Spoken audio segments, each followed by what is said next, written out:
nous sommes en train de fêter la Pâque. C'est une fête commémorative. C'est en mémoire de notre Seigneur Jésus-Christ que nous fêtons cette journée. Lisons la parole du Seigneur dans Luc chapitre 22, versets 7 à 20. Le jour des pains sans levain, où l'on devait immoler la Pâque, arriva. Et Jésus envoya Pierre et Jean en disant, « Allez nous préparer la Pâque afin que nous la mangions. » Ils lui dirent, « Où veux-tu que nous la préparions ?» Il leur répondit, « Voici, quand vous serez entrés dans la ville, vous rencontrerez un homme portant une cruche d'eau. Suivez-le dans la maison où il entrera. Et vous direz au maître de la maison, le maître te dit, où est le lieu où je mangerai la Pâque avec mes disciples? Et il vous montrera une grande chambre haute, meublée. C'est là que vous préparerez la Pâque. Ils partirent et trouvèrent les choses comme il le leur avait dit. Et ils préparèrent la Pâque. L'heure étant venue, il se mit à table et les apôtres avec lui. Il leur dit, « J'ai désiré vivement manger cette Pâque avec vous avant de souffrir, car je vous le dis, je ne le mangerai plus jusqu'à ce qu'elle soit accomplie dans le royaume de Dieu. » Ensuite, il prit du pain, et après avoir rendu grâce, il le rompit et le leur donna en disant, « Ceci est mon corps, qui est donné pour vous. Faites ceci en mémoire de moi. » Il prit de même la coupe après le souper et la leur donna en disant, « Cette coupe est la nouvelle alliance en mon sang, qui est répandue pour vous. » Amen. Que le Seigneur vous bénisse. Mais que signifie la Pâque? La Pâque, en grec, veut dire passa ou pessa, qui veut dire passer par-dessus. La Pâque veut dire passer outre. Et cette fête est associée à la sortie des enfants d'Israël de l'Égypte, comme nous l'avons lu au début. Ce soir-là, c'était un soir du printemps, après cette guerre qu'il y a eu entre le Seigneur Dieu Tout-Puissant et le roi d'Égypte, cette guerre qui était spirituelle, qui était une guerre de puissance, et le roi d'Égypte voulait montrer à Dieu qu'il était puissant, mais le Seigneur lui a montré qu'il était le Tout-Puissant. Amen. Le roi de l'Égypte n'a pas pu résister à la force du Seigneur, il a lâché prise. Et pour cela, comme lui, il ne voulait pas lâcher prise, avant qu'il lâche prise, il fallait que Dieu frappe là où ça fait très mal. Ce soir de ce jour de printemps, Dieu a frappé le roi égyptien là où ça faisait très mal. Et le Seigneur a dit, tous les premiers-nés de ce pays devaient mourir. Mais pour que le peuple d'Israël soit protégé, il fallait que l'agneau soit tué dans chaque foyer. Et chaque famille devait mettre sur les poteaux et sur les cadrans de la porte le sang de l'agneau. Amen. Et quand l'ange de la mort verrait le sang qui est badigeonné sur les cadrans de la porte, l'ange de la mort passait outre, passait par-dessus. D'où le nom de Pessa, d'où le nom de la Pâque. Amen. Et grâce à ce sang qui a été badigeonné sur les cadrans des portes de chaque maison, les premiers-nés d'Israël ont été épargnés de la mort. L'ange passait par-dessus, l'ange passait outre. Amen. Quel est le sens de cette histoire pour nous qui sommes sous la grâce? Cette histoire se passe avant la nouvelle alliance. Mais quel est le sens de cette histoire pour nous qui sommes dans la nouvelle alliance? C'est ce que le Christ a dit dans la scène. Et la scène ici, quand vous voyez la scène, la définition de la scène, la scène, c'est Cena en italien. Ce mot que nous devons ici, Cena, va tirer son origine dans la langue latine. On peut le lire Cena, qui veut dire souper. Et vous voyez que dans tout le texte que nous lisons ici, nous voyons que le mot souper est répété à plusieurs reprises. Et le geste qui est fait ici par le Christ, dans le texte que nous venons de lire, était fait dans le milieu grec. Quand il soupait, ce peuple rompait du pain et il prenait du vin. Et dans les coutumes des Juifs, c'était la même chose. Et pendant ce repas que le Christ va prendre, ici, il va faire exactement la même chose. Le pain sera rompu et le vin sera bu à table. Amen. Mais que représente cette fête que nous avons lue dans Exode 12 pour nous aujourd'hui? Que représente cette fête? Lisons ce que Paul dit. Dans 1 Corinthiens 11, verset 23-25, il est écrit « Car j'ai reçu du Seigneur ce que je vous ai enseigné. C'est que le Seigneur Jésus, dans la nuit où il fut livré, prit du pain. Et après avoir rendu grâce, le rompit et dit « Ceci est mon corps qui est rompu pour vous. Faites ceci en mémoire de moi. » De même, après avoir soupé, il prit la coupe et dit « Cette coupe est la nouvelle alliance en mon sang. Faites ceci en mémoire de moi toutes les fois que vous en boirez. » Amen. Et nous savons que dans Hébreux 10, verset 1, si quelqu'un veut le lire, nous voulons faire un lien entre le dernier repas du Christ et la Pâque fêtée au milieu d'Israël. Je lis la parole du Seigneur. La loi de Moïse ne possède qu'une ombre des biens à venir, et non pas l'image même de ces réalités. Elle ne peut donc en aucun cas amener à la perfection ceux qui s'approchent ainsi de Dieu sur la base des mêmes sacrifices offerts perpétuellement d'année en année. Amen. Amen. Donc ici, ce texte veut dire que toutes les histoires que nous avons dans la Bible représentent ou représentaient ce que le Christ allait accomplir. Ça veut dire simplement ça. Il fallait que le sang soit versé pour couvrir la honte de Adam et Ève, la nudité d'Adam et Ève. Donc là, nous avons une image. Pareil pour ce texte que nous avons ici. La Pâque ici, que va célébrer le peuple d'Israël, ici symbolise le sacrifice que le Christ va payer pour nous. Vous voyez que l'agneau est tué. On prend le sang de l'agneau, on met sur les cadrans des portes. Quand l'ange passe, dès que l'ange voit le sang qui est mis sur les cadrans de la porte, l'ange passe outre. Il ne touche pas cette maison. Amen. Mais qu'est-ce que nous avons ici dans ces images? Dans ces images, nous avons l'agneau qui représente le Christ. Nous avons le sang du Christ qui a coulé, le sang de l'agneau qui coule, qu'on met sur les linteaux. Donc le sang de l'agneau qu'on met sur les linteaux représente le sang du Christ. L'agneau représente le Christ. Là, nous avons des images. Mais pour appliquer le sang sur les cadrans de la porte, il faut obéir. Il faut croire que, en mettant ce sang, l'ange passera outre. Si tu réfléchis, tu fais des calculs, dis, mais déjà, il faut dire quoi? Est-ce que l'ange va passer outre? Parce que moi, je suis intellectuel, l'ange, je n'ai jamais vu un ange. Comment l'ange va passer outre? Donc déjà, on fait abstraction de la raison. Quand je dis abstraction de la raison, ça veut dire qu'il ne faut pas réfléchir avec tes méninges. Donc le fait de prendre le sang de l'agneau qui est tué, de mettre sur le cadran, demande l'obéissance et demande la foi. La foi en qui? La foi en celui qui a donné le message. Amen.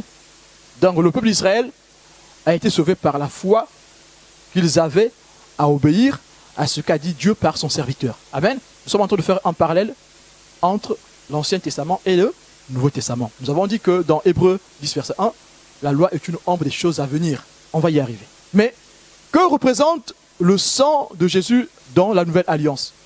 Comment nous bénéficions de la puissance du sang de Jésus dans la Nouvelle Alliance?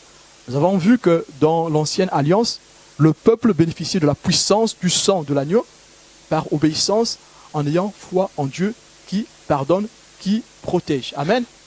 Et l'ange pouvait passer outre. Mais pour nous, ça n'a pas changé. Pour bénéficier de la puissance du sang de Jésus-Christ, il faut s'approcher dans l'obéissance de la foi. Celui qui veut bénéficier de la puissance du sacrifice pascal, il doit s'approcher de Dieu dans l'obéissance de la foi. Pour que le sang de Jésus-Christ agisse dans ta vie. Et ce que nous lisons ici pour la Pâque des Israélites est encore vrai pour nous aujourd'hui. Celui sur qui est appliqué le sang de Jésus-Christ l'ange de la mort passera outre. Le parallèle que nous faisons ce matin, c'est que ce soir-là, le peuple d'Israël a été sauvé de la mort physique. Amen. Quand l'ange est passé outre, le peuple a été sauvé de la mort physique. Donc eux, ils ont été sauvés de la mort physique en mettant du sang. Chez nous, quand nous rentrons dans l'obéissance de la foi, automatiquement, le sang de Jésus est badigeonné sur nous. Et alors, la mort passe outre. Voilà pourquoi le Christ pouvait dire, celui qui croit en moi ne mourra pas. Parce que la mort va passer outre. Quelqu'un me dit, mais tous on meurt. Oui. Tous on meurt, ce n'est que la chair qui meurt. Ici, le sang de Jésus nous sauve de la mort éternelle. Parce qu'après cette vie, viendra le jugement. Après cette vie que nous avons ici sur terre, viendra le jugement. Le corps peut mourir, mais l'âme ne meurt pas. L'esprit ne meurt pas. Mais sauf que l'homme, quand il a péché, il est mort dans son âme et dans son esprit. On a déjà étudié cela. On avait vu que quand Adam et Ève ont péché dans le jardin d'Éden, la mort est arrivée. Parce que Dieu a dit, si tu manges ce fruit, tu mourras certainement. Amen. Et nous voyons que ceux qui acceptent le sacrifice de Jésus-Christ, ceux qui croient dans leur cœur que le Jésus-Christ est mort à la croix pour leurs péchés et qu'il avait son sang pour eux, ceux-là, la mort passera outre. Ils ne verront pas la mort. Si tu crois en moi, tu ne mourras point. Donc ceux qui acceptent le Christ, ceux qui acceptent que le Christ est mort à la croix, qu'il a payé pour leurs fautes, que son sang a coulé, ceux-là ne connaîtront pas la mort. Alors la mort passera par-dessus eux. Amen. Quel est l'autre symbolisme que nous avons? Parce que nous obéissons par la foi et nous sommes sauvés de la mort. Mais comment ce peuple a mangé cette Pâque? Quand vous avez lu, vous allez voir que pour badigeonner ce sang, ils ont utilisé de l'hysope. Nous avons fait l'étude sur le pouvoir de l'hysope. Nous avons tous étudié les principes actifs de l'hysope. L'hysope guérit. Et vous voyez que si dans ce sang, si on mélange de l'hysope avec le sang, ce sang aura le pouvoir de guérir même notre corps. Parce que l'hysope est un antiseptique. Ça guérit le corps. Amen. Et c'est le pouvoir qu'il y a ici dans le sang du Christ, le sang qui a été versé. Amen. Mais vous avez vu que dans ce que fait le peuple d'Israël, le sang qui est versé ne peut pas servir perpétuellement pour le salut du peuple. Il fallait verser le sang de l'agneau ou du bouc tout le temps, chaque année. Amen. Et le parallèle entre ce bouc qui est tué et le Christ, c'est que le Christ, son sang est versé une bonne fois pour toutes. Et nous, ce que nous célébrons ce matin, ce n'est qu'une commémoration. Dans ce que nous allons boire ce matin, le pain que nous allons manger ce matin, ça sera en mémoire. Et vous savez, on a vu la différence qu'il y a entre souvenir et mémoire. La différence est que le souvenir est éphémère, mais la mémoire est longue. Pourquoi aujourd'hui nous voulons encore fêter cet événement? Nous fêtons cet événement aujourd'hui, c'est un peu comme pour muscler notre mémoire longue. Nous avons une mémoire longue et nous avons des souvenirs que nous pouvons faire ranger dans la mémoire courte, qui ne nous emmène pas vers Dieu. Ce qui nous emmène vers le Seigneur, c'est la mémoire longue, où nous gardons tout. Et cette mémoire arrive par la répétition, par les habitudes. Amen. Et ici, Dieu dit à Israël de garder ceci jusqu'à la fin, perpétuellement. C'est pour que la mémoire soit construite. Et Dieu dit à Israël de répéter ça aux futures générations, pour que la mémoire soit construite. Car nous servons Dieu que dans une mémoire longue. Parce que le souvenir est éphémère. Amen. Pour nous, nous allons répéter encore ce geste ce matin, pas en faisant l'idolâtrie du pain et du vin que nous allons boire, mais en nous souvenant qu'il y a quelqu'un qui est mort pour le monde entier. Il y a quelqu'un qui est mort pour tout le monde, sans exception. Même pour le plus brigand du monde, pour lui aussi, Jésus-Christ est mort à la croix. Encore dans le symbolisme du sacrifice qui a été fait au niveau d'Israël. Qu'est-ce qui est dit? Il est dit que ce peuple devait manger ce repas en se saignant les reins, en mettant des chaussures, mais tous ces symbolismes, nous les avons étudiés. Tous ces symbolismes résument le fait que ce peuple doit manger ce repas avec résolution. Ce peuple doit marcher avec résolution et avec détermination pour vaincre l'ennemi. Amen. Pour rentrer dans le pays promis, pour rentrer dans la bénédiction du Seigneur. Amen. Et pour nous, ce symbole, ce symbolisme ne change pas. Il est resté intact pour nous aussi, puisque ce sont des images que nous devons accomplir dans la volonté de Dieu. Nous aussi, quand nous mangeons le repas du Seigneur, nous devons nous ceindre. Nous devons avoir une obéissance intacte, une obéissance résolue. Amen. Nous devons le faire avec zèle. Je ne m'attarde pas sur les symbolismes parce qu'on a déjà tout étudié, hein, sur les chaussures, on a étudié sur la ceinture, où on se serre les reins, où on mange avec rapidité, pour cette rapidité qui démontre notre détermination à servir Dieu, à obéir à la parole de Dieu. Amen. La part que nous allons manger ce matin, ce symbolisme que nous allons faire en mémoire du Seigneur pour construire notre foi, nous allons aussi le faire avec détermination. L'obéissance avec détermination, ce n'est pas dans la culpabilité. Ce n'est pas bon, moi je ne vais pas toucher parce que je suis le plus grand pécheur du monde. Donc j'ai fait tellement de péché que je ne peux pas toucher à ce repas. Non. Parce que le salut se conjugue au présent. Aujourd'hui encore, si tu peux t'engager devant le Seigneur pour suivre le bon chemin, le Seigneur te pardonne. Et donc tout ce que tu as fait hier est effacé. Nous ne sommes plus sous la condamnation, nous sommes sous la nouvelle alliance. Amen. Un autre symbolisme, c'est que ce pain qui devait être mangé ne devait pas avoir de la levure. Amen. La levure fait augmenter la pâte. Amen. La levure, c'est quoi? C'est le péché. Où est-ce qu'on met la levure? Dans la pâte, n'est-ce pas? Si la levure, c'est le péché. Et le péché, qu'est-ce qu'il infecte? Le cœur. Amen. Mais on peut aussi accepter ce que vous avez dit. La pâte, on peut l'accepter comme étant la parole de Dieu, associée à notre cœur. Où est-ce qu'elle habite la parole de Dieu? Dans le cœur. Notre cœur est le temple du Saint-Esprit. C'est là où habite le Seigneur. Amen. Et cette image que nous avons ici, c'est que la levure, qui est le péché, ne doit pas être dans les maisons. On doit vider les maisons de la levure. Et donc la parole de Dieu ne doit pas être mélangée avec tout ce qui la pervertit. Amen. Et si nous voulons manger une vraie Pâque, nous devons faire disparaître le vieux levain. Amen. Il est écrit dans 1 Corinthiens 5, verset 7, « Faites disparaître le vieux levain, afin que vous soyez une pâte nouvelle. » Amen. Nous avons dit que la pâte, c'est notre cœur. Amen. Et ici, il est écrit, afin que vous soyez une pâte nouvelle. Donc, notre cœur soit un nouveau cœur. Puisque vous êtes sans levain, car Christ, notre Pâque, a été immolé. Christ est notre Pâque. C'est ce que nous avons dit dès le début, en faisant le parallèle entre ce qui a été fait en Égypte par les enfants d'Israël et ce qui a été fait par le Christ en mourant sur la croix. Amen. Et nous voyons qu'ici, un autre symbolisme, c'est que l'agneau qui est tué prend la place des Israélites, des premiers-nés d'Israël, n'est-ce pas? L'agneau qui est tué prend la place des premiers-nés d'Israël. Si tu veux que le Seigneur Dieu Tout-Puissant soit ton protecteur, il faut que tu acceptes d'être enduit par le sang de l'agneau. Nous allons aussi voir ce que ça symbolise, cette phrase. Mais lisons déjà Ésaïe 53, verset 8 qui dit « Il a été enlevé par l'angoisse et le châtiment.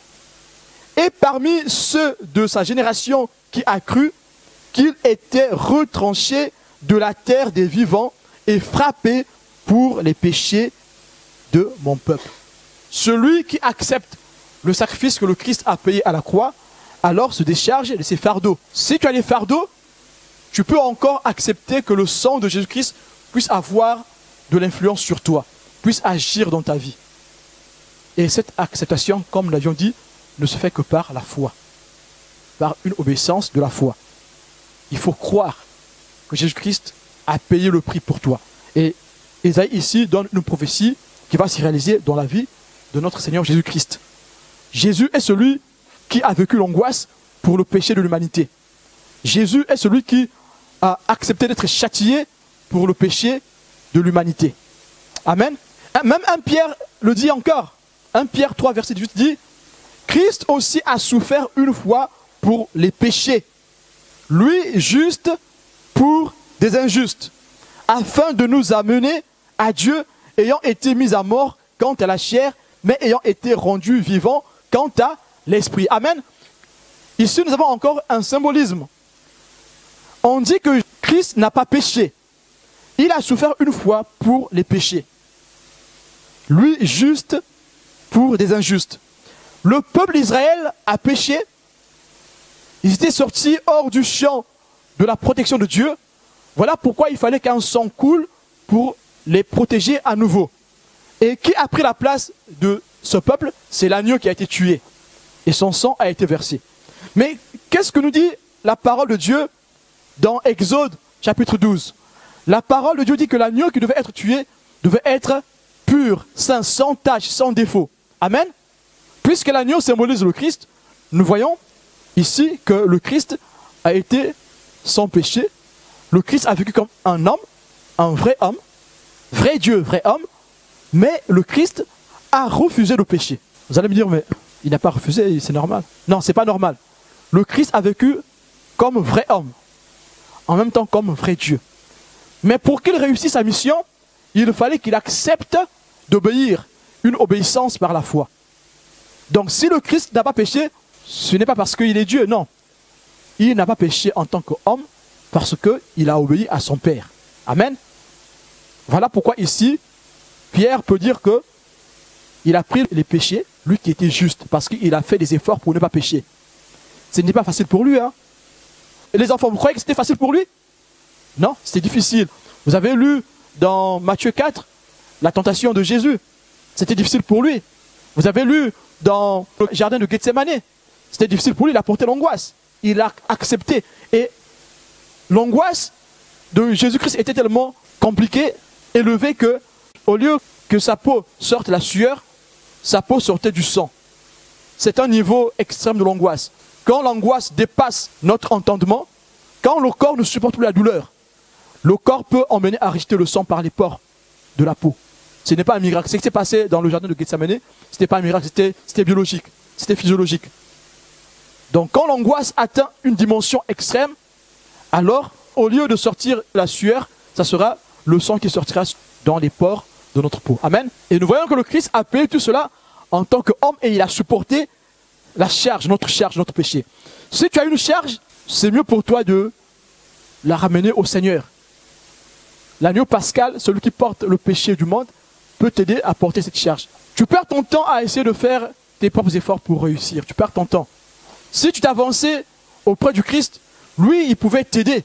Lui, il peut t'aider pour que tu t'en sortes. Et ça ira plus vite si tu vas voir le Christ. Si tu déposes à ses pieds ton fardeau, il t'aidera parce qu'il a déjà fait ça pour de bon. Amen. Alors, mangez le pain que le Christ dit ici. Le Christ dit, mangez ce pain, buvez ce sang, buvez ce vin. Que signifie manger le pain et boire le vin? Nous voyons que dans ce symbolisme, d'abord, c'est une mémoire qui veut être construite. Secondo, une fois que cette mémoire est construite, ce symbolisme nous emmène à la proclamation de la grâce bienfaitrice du Seigneur. Toutefois, que tu manges le pain, que tu boives ce vin en mémoire de la mort du Christ, tu es en train de proclamer la grâce que Dieu a accordée à l'humanité par la mort de son Fils Jésus-Christ. Non seulement que tu es en train de proclamer les bienfaits de Dieu par la mort de son Fils Jésus-Christ, tu es aussi en train d'accepter de rentrer en possession de cette grâce. Voilà pourquoi vous allez voir que, puisque c'est un acte de foi, ce que nous allons faire ce matin, il y en a qui peuvent trouver la guérison juste en mangeant ce pain, en buvant ce vin.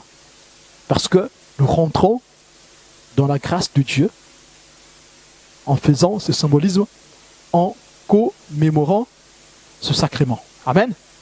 Ça c'est bien. Hein? Quand on parle de bénédiction, je suis très content moi aussi. Je vais rentrer dans la grâce de Dieu. Mais boire ce sang et manger ce pain, c'est aussi s'identifier à la mort de notre Seigneur Jésus-Christ. Donc j'accepte de m'identifier à la mort de notre Seigneur Jésus-Christ.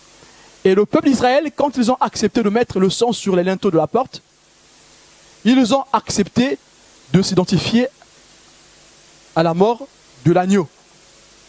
Voilà pourquoi l'agneau pouvait prendre leur place. L'agneau ne pouvait pas prendre la place des Israélites s'ils avaient refusé de s'identifier à la mort de l'agneau. L'ange est passé parce qu'un sacrifice a été donné.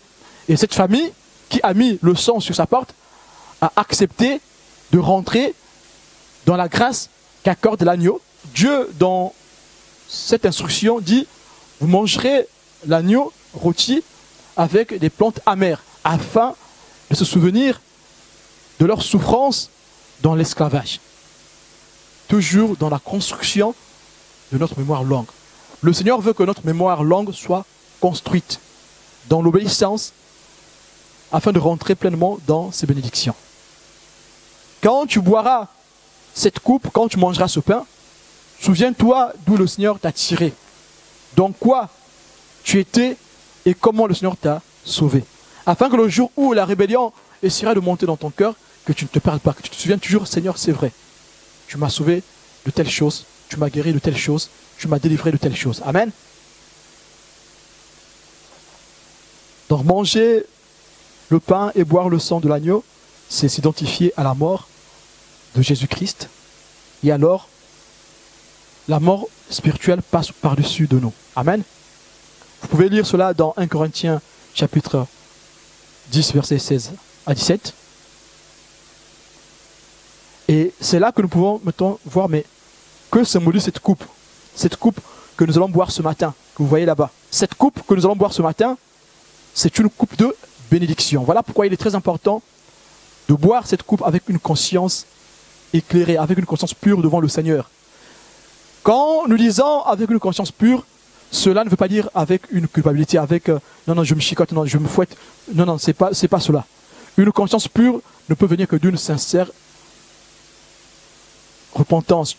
C'est instantané. Tu peux dire, Seigneur, pardonne-moi, je veux toujours être avec toi, sauve-moi, donne-moi la force de continuer de marcher avec toi. Tout de suite, ta conscience sera pure et donc tu peux manger ce pain. Amen.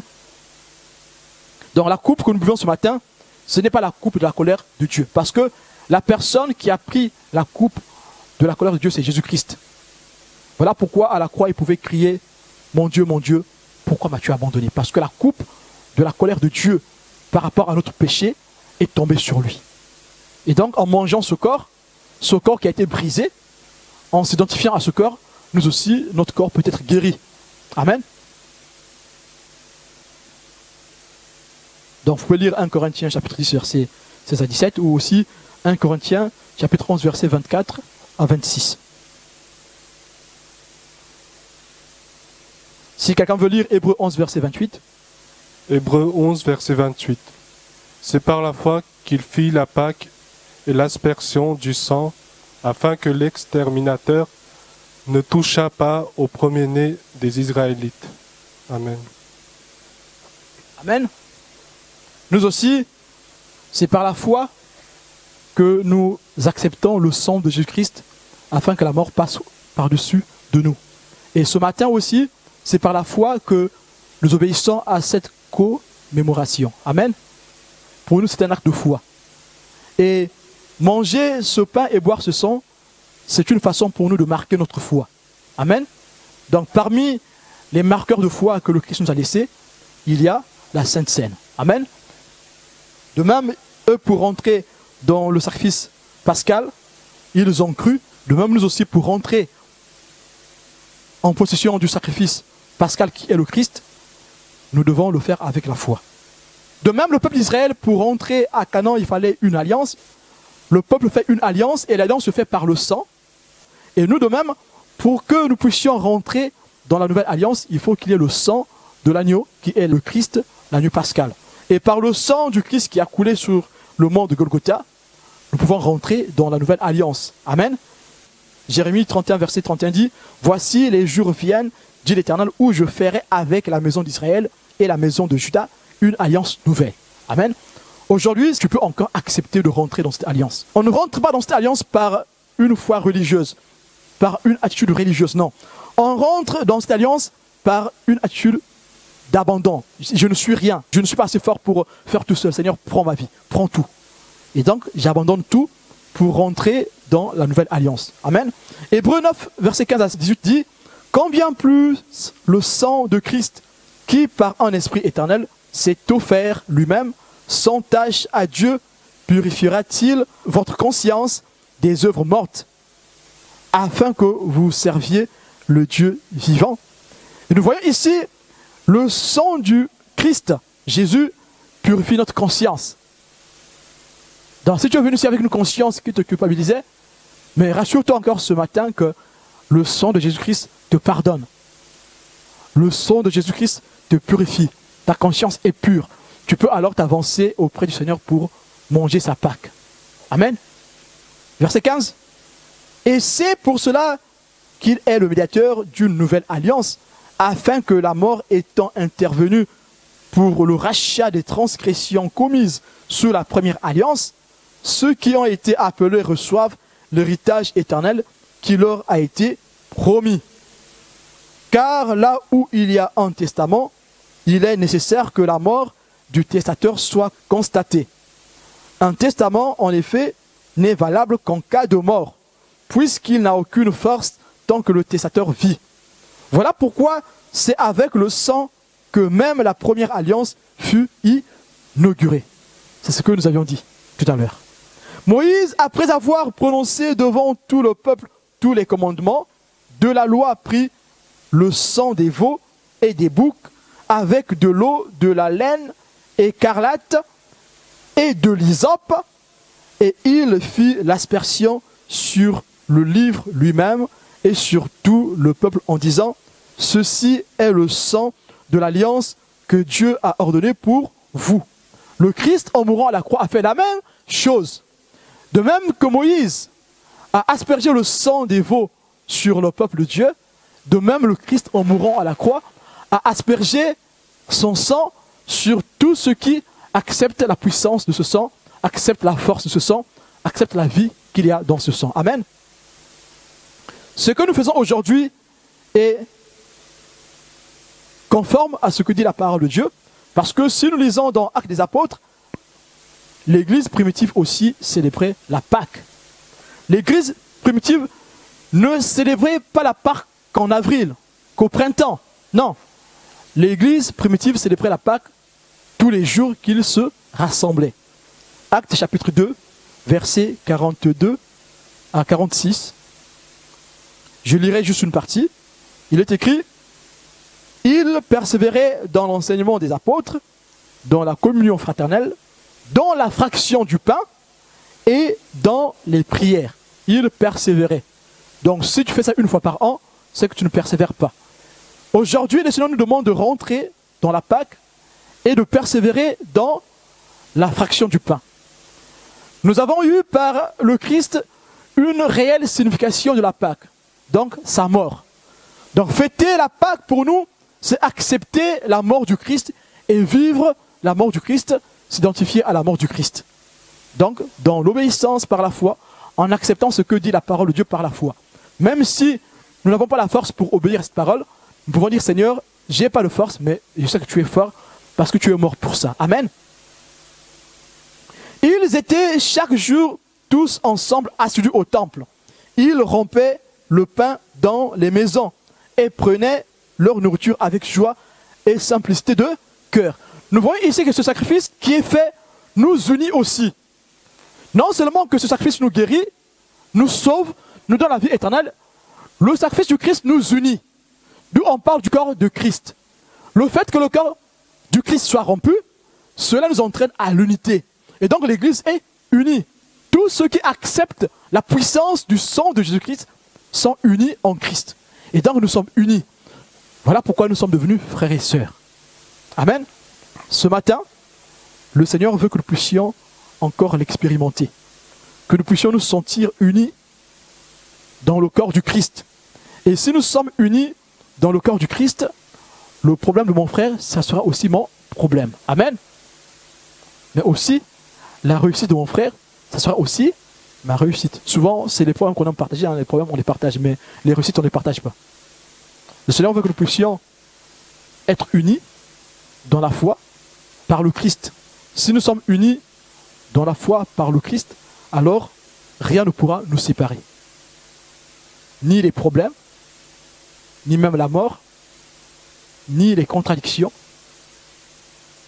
ni les contrariétés, ni nos défauts. Nous serons unis par l'amour Parce que le sacrifice de Christ ici vient nous redonner l'amour. Amen. Nous allons prier et nous allons manger le repas du Seigneur. Nous allons nous mettre à la table du Seigneur en mémoire de ce que le Christ a fait pour l'humanité tout entière. Amen. Ensuite, il prit du pain et après avoir rendu grâce, il le rompit et le leur donna en disant: ceci est mon corps qui est donné pour vous, faites ceci en mémoire de moi. Seigneur Jésus, en mémoire de ton sacrifice, nous levons encore ce pain sans levain vers toi, Seigneur, afin que Dieu Tout-Puissant, que tu puisses le sanctifier, afin que Dieu, ce pain soit un pain spirituel, afin que ce pain soit ton corps, Seigneur, auquel nous voulons nous identifier ce matin, Seigneur. Seigneur Tout-Puissant, nous te rendons grâce pour ton corps qui a été brisé. Nous te rendons grâce pour le sacrifice que tu as fait à la croix. Ce sacrifice qui nous fait rentrer encore aujourd'hui dans ta grâce, dans ta bénédiction, Seigneur. Ce sacrifice qui nous en prend encore ce matin l'obéissance, non une obéissance religieuse, mais une obéissance par la foi. Seigneur, nous voulons manger ce pain, nous voulons faire cette fraction de pain dans la foi, dans l'obéissance de la foi, de façon spirituelle. Sois béni, Seigneur. Dieu Tout-Puissant, nous te prions ce matin, que ce pain, ô Dieu Tout-Puissant, soit ton corps. Seigneur, que celui qui mangera ce pain, s'il est malade, ô Dieu Tout-Puissant, que ta guérison soit ton partage. Seigneur, celui qui mangera ce pain, ô Dieu Tout-Puissant, s'il manque de force, ô Dieu de gloire, que tu lui donnes la force. Ô Père éternel Dieu, que ce pain, ô Dieu Tout-Puissant, soit un marqueur de foi, afin que, Père Céleste, l'alliance que nous avons contractée avec toi soit renouvelée. Seigneur Dieu, ce monde peut-être a pu nous plonger dans un chaos. Les choses de la vie, ô Dieu Tout-Puissant, peut-être nous ont éloignés de toi. Mais nous croyons encore ce matin, Seigneur Dieu Tout-Puissant, en rompant du pain, en rompant ce pain, Dieu Tout-Puissant, nous croyons encore, Père Céleste, renouveler notre alliance avec toi, marquer notre foi, ô Dieu de gloire, afin de toujours marcher avec toi, Seigneur.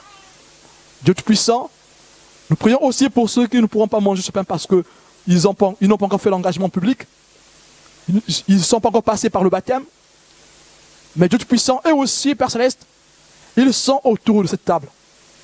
Car cette table n'est qu'un symbolisme. Cette table, Dieu Tout-Puissant, n'est pas physique, elle est spirituelle.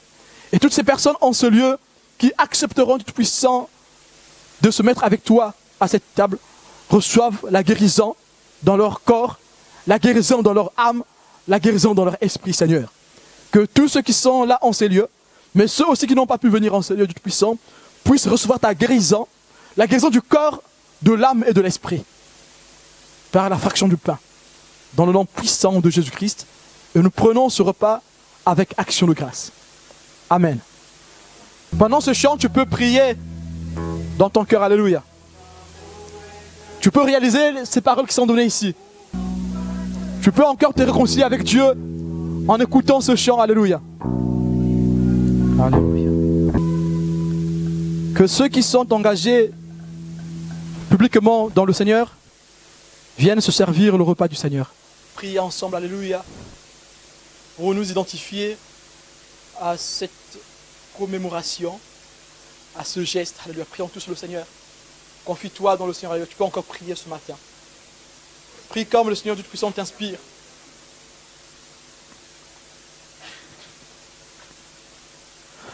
Seigneur, nous te disons merci pour ce moment que nous avons passé devant toi. Merci Seigneur pour cette opportunité que tu nous donnes d'être tes enfants, Seigneur. Merci pour l'héritage que tu nous donnes, pour ce testament, Seigneur. Merci pour cette mort par laquelle nous devenons tes héritiers, Seigneur. Merci pour le salut que tu nous donnes. Merci Seigneur pour cette alliance. Que ton nom soit béni, que ton nom soit exalté. Tu nous as connus, Seigneur, avant même que nous ne soyons nés. Tu nous avais choisis pour être tes enfants. Le sang de Jésus qui a coulé sur la croix nous a donné la liberté à faire de nous tes enfants. Cette alliance, Seigneur, par laquelle tu nous rapproches, tu nous unis à toi, Seigneur, ce matin. Nous voulons la saisir, nous voulons l'accepter. Seigneur, nous voulons nous engager par la foi en toi, par la foi en ce sacrifice, Seigneur. Nous nous disposons aussi dans cette alliance à être tes enfants, des enfants qui annoncent la parole de leur Père sans crainte, des enfants qui acceptent, Seigneur, de porter le fardeau du ministère de leur Père. Seigneur, nous voulons des enfants qui annoncent ta parole et qui font étendre ton royaume dans ce monde. Seigneur, merci. Merci pour ce rappel, pour cette commémoration que tu nous as permis d'avoir ce matin. Merci pour la bénédiction que tu nous as donnée. Merci pour ce privilège d'être tes enfants. Que ton nom soit exalté au nom de Jésus. Amen. Alléluia. Seigneur, nous te remercions pour cette matinée, Seigneur. Oui, nous voulons être forts, Seigneur, ô Dieu, car nous sommes forts en toi, Seigneur. Seigneur Jésus, nous te bénissons, nous te glorifions, Seigneur Dieu Tout-Puissant, de ce culte que tu nous as permis de passer dans ta présence. C'est Seigneur Dieu Tout-Puissant, nous te prions de nous conduire, Seigneur, ô Dieu, tout au long de cette semaine. De nous conduire, Seigneur, ô Dieu, à faire ta volonté, à marcher avec toi, Seigneur, ô Dieu, et à regarder à la croix. Seigneur, bénis chaque personne dans ce lieu. Et Seigneur, conduis-nous tout au long de cette semaine au nom de Jésus-Christ. Amen.